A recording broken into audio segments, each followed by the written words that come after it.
Hi there, my name's Ros Haden. I'm the content manager at the Fundza Literacy Trust in Cape Town.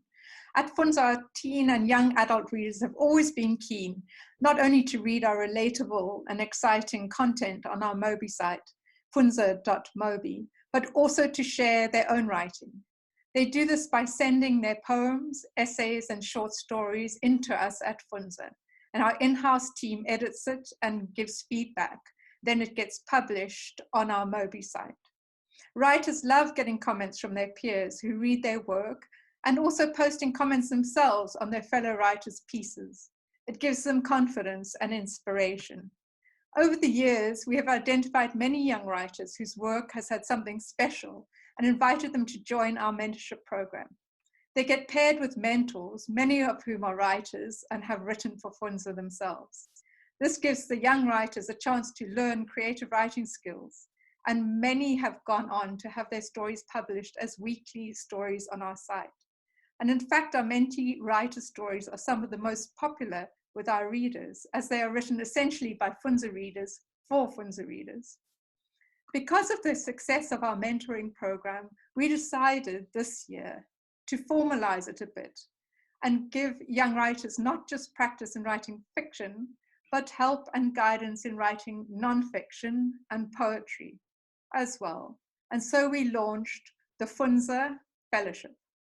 This is a 10-month writing program for 15 aspiring young writers, and it's conducted virtually through a combination of Zoom sessions, WhatsApp groups, and a structured online course.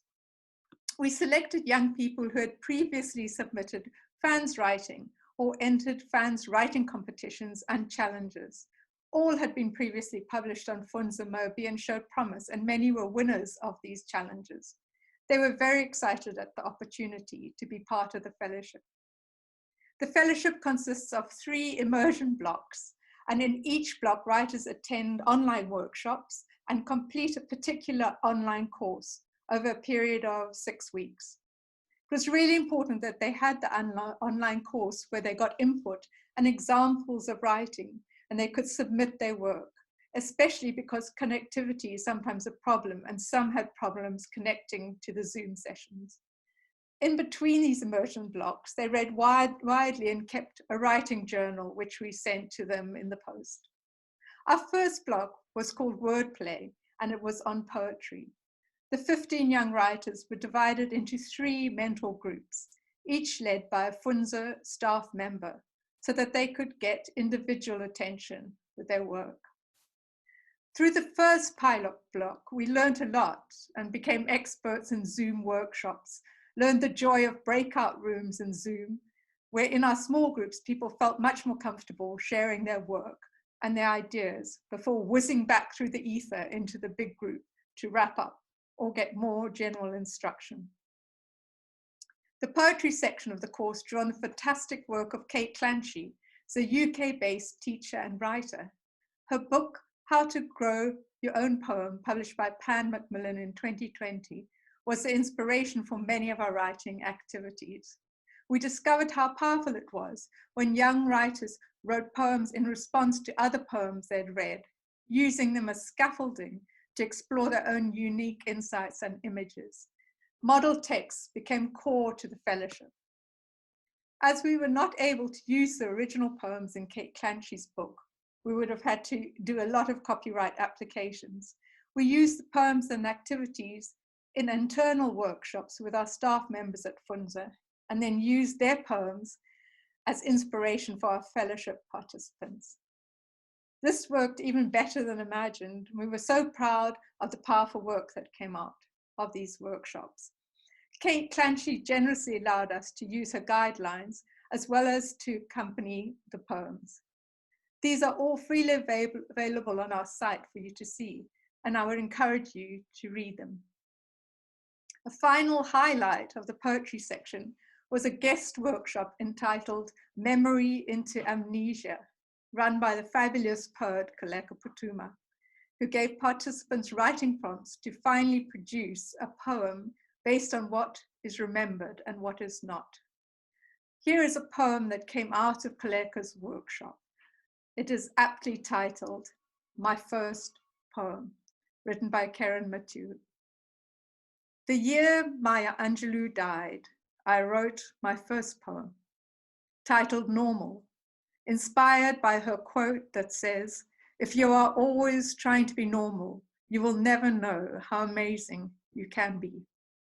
The sense of joy, the feeling of attainment, the exhilaration as I read my first poem, I carry still, although the day I first knew how to spell is still unknown.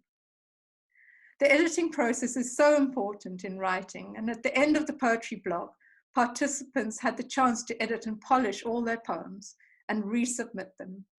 We had a final showcase with each participant sharing their poem, either by reading it aloud in the final Zoom, or by sharing a video of themselves reading it, or sharing the text via WhatsApp. We were extremely proud of how their writing grew and developed, and many beautiful and powerful poems were produced. Here are two of the participants reading their own poems. Hi everyone, my name is Mihlali Kwalisa and I will be reading a poem called How Would They Know? So here goes. Some people know the I'm not sure I can handle it anymore feeling.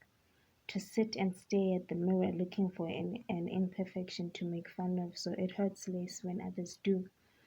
To avoid taking pictures because they are harder to erase. To hear the giggles and the whispers and sometimes the loud voice that will dare you to say something.